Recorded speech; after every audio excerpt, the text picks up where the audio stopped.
રાજ્યની ચૂંટણીની જાહેરાત થઈ છે અને આગામી 26મી તારીખે મતદાનની પ્રક્રિયા હાથ ધરવાની છે.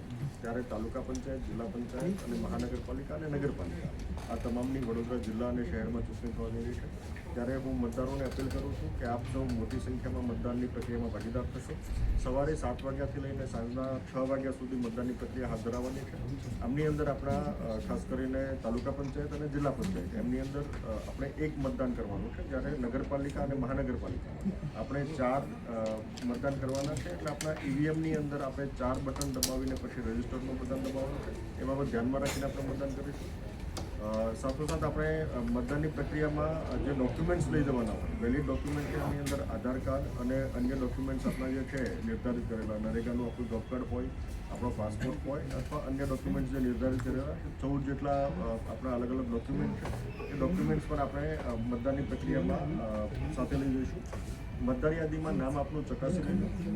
એસઆઈઆરની પ્રક્રિયા પછી સામાન્ય ફેરફાર બની શકે કે ક્યાંય કોઈ મતદાનના સ્થળમાં થયો હશે તો એ કિસ્સાની અંદર આપણું જે મતદાર યાદીમાં નામ હોય એ મતદાન મથક ઉપર આપણે મતદાન કરવા જવાનું છે. ઉનાળાનો સમય છે એટલે શક્ય હોય ત્યાં સુધી આપણે વહેલી સવારના ભાગે મતદાન કરવા જઈએ. વયોવૃદ્ધ મતદાતા હોય, કોઈ મતદાતાઓ બીમાર હોય, અશક્ત હોય અથવા તો પ્રેગ્નન્ટ વુમન હોય તો એ કિસ્સામાં આપણે ક્યુમાં ન ઊભા રહેવાની પણ વ્યવસ્થા કરેલી છે. પુરુષ અને સ્ત્રી માટે અલગ અલગ ક્યુ આપણે સામાન્ય રીતે કરતા હોઈએ છીએ. એટલે મોટી સંખ્યામાં મતદારોમાં ભાગીદાર થાય એવું સૌને આહવાન કરું છું. આપણો કિંમતી મતનો અવશ્ય પ્રયોગ કરો અને મતદાનની પ્રક્રિયામાં ભાગીદાર થાઓ, લોકશાહીની પ્રક્રિયામાં ભાગીદાર થાઓ એવું સૌને આહવાન કરું છું. ઓકે.